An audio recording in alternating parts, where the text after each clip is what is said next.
Hey, Adrian, how's it going? Yeah, thanks for these comments. Just so to kind of like go through them kind of in order. With the upper body volume, you are doing quite a bit of upper body volume. You have a whole day of just doing upper body stuff.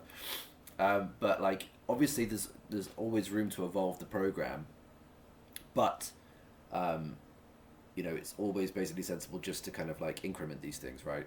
So um, given this is the first time we've done a real just hypertrophy push, like pure hypertrophy push, um, I don't want to I don't want to bombard you with too much stuff and then find it's way too much and then have to back it off. Um, Plus, like, we might have different definitions of what enough is. My definition of what is enough to make you grow, right? Um, Not necessarily enough to make you feel absolutely battered. So, let's stick with a gentle approach. I'm not opposed to adding more stuff. I think um, even with something like a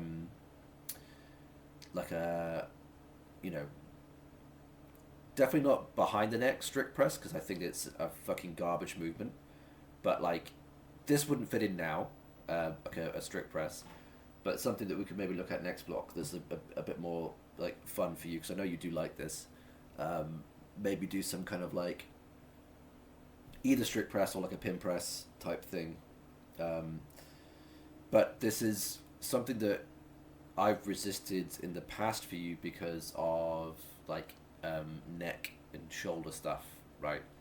You know, these particularly the second one, but the any kind of barbell like fixed hand position overhead press is going to be more risky, um, and the particularly for hypertrophy the the risks outweigh the benefits massively when there are other options. But I haven't tried this video yet. But obviously, if you can show me dips that look good, and we can sensibly build up some weight on some dips, I love that. That's a great idea. But we can't use it as a hypertrophy exercise yet because you have not done them, or I've not seen you do them ever. So it would be highly irresponsible of me to give you them anything above like an RPE, well anything actually. Any kind of weight on the dips straight off the bat would be a terrible idea. With the deadlifts, um, I'm gonna ask you to just thug it out, Adrian, and just do just do it. I know you probably didn't have a good time, but they are there for a reason, and so it's not just to limit load. It's also because, particularly for you, I've seen you do high rep sumo, and the technique varies significantly. And given that this specific slot, so what I want to achieve from this slot in the program is skill retention. This is, I think, the best way of doing this for you.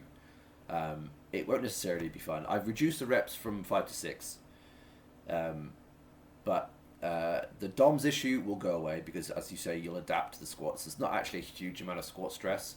The fact that you have DOMS is just because it's a different rep range. Um, so that should be completely fine next week. I don't expect that to be a problem for you. Um, but yeah, I think just stick with it. It won't. I highly doubt it'll continue to be a massive problem with the DOMs.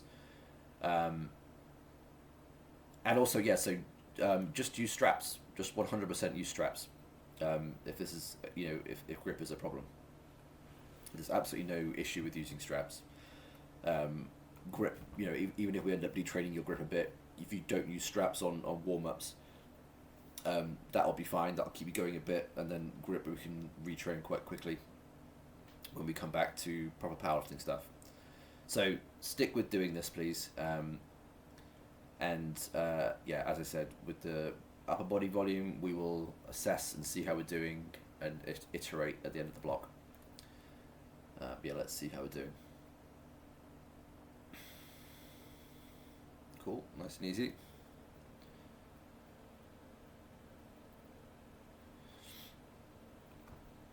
And in terms of the bracing as well, with this higher rep squats, just take breaks, right? Take a few breaths in the middle of the set and just reset yourself.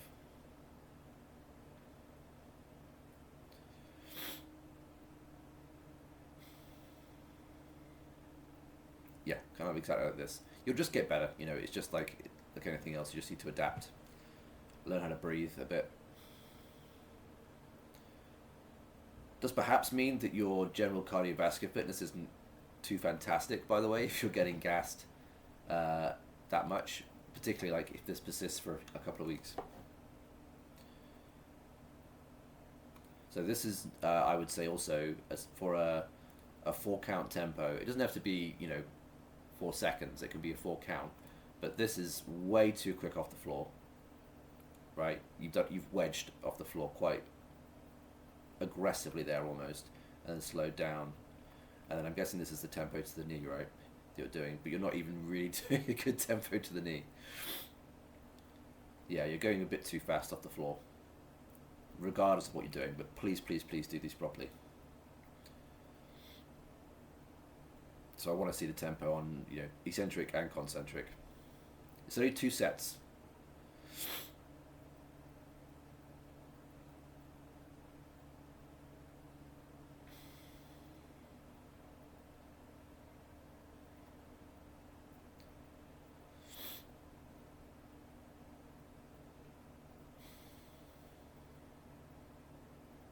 And also, you saying that you can't do this with any appreciable weight. That is kind of the point. I want you to be able to save yourself for the rest of the day. Plus, I want to make this as dissimilar to a powerlifting program as possible without robbing you of the skill training in the sumo.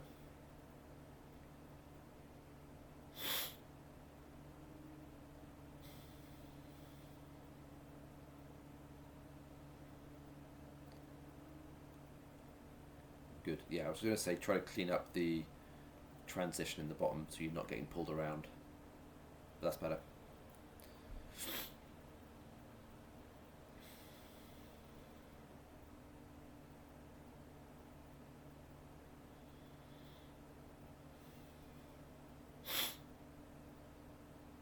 The other important point just to mention in general, right, with this kind of like the argument of you wanting more volume, there's kind of like a spectrum in terms of training stimulus. I'll just pause this.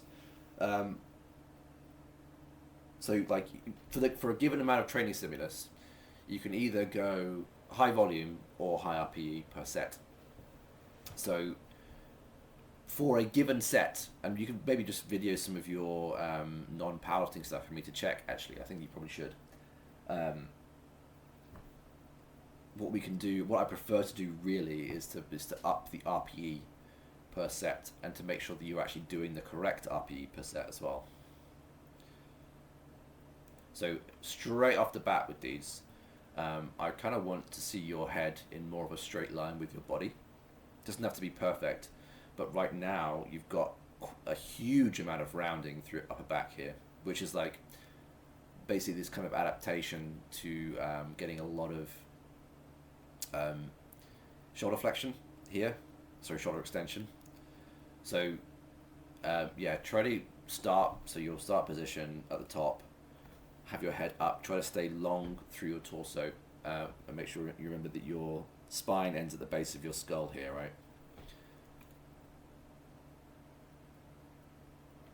So if you don't do this, you will basically create a load of bad function through your shoulders. This is kind of exactly one of the things that I'm sort of worried about, is that you promote this scapular elevation strategy at shoulder extension, which is not what we want at all.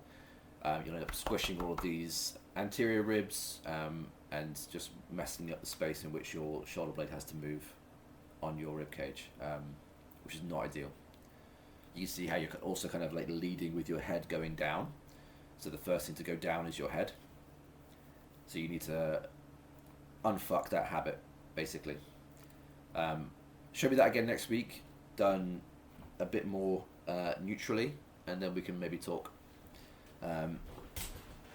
But yeah, I do like a dip. Dips are good, but they have to be done correctly, otherwise they will just fuck you up. All right, hope all that makes sense, Adrian. Yeah, and so hopefully next week I'll see these deadlifts for 5 reps, with a nice bit of tempo and getting that really good bit off the floor. Just have to trust me on this. It's really, really good way of like honing that last bit of technique and holding on to it as well if there's not much training volume. Cool. All right, Adrian, good stuff. And yeah, I will see you next week.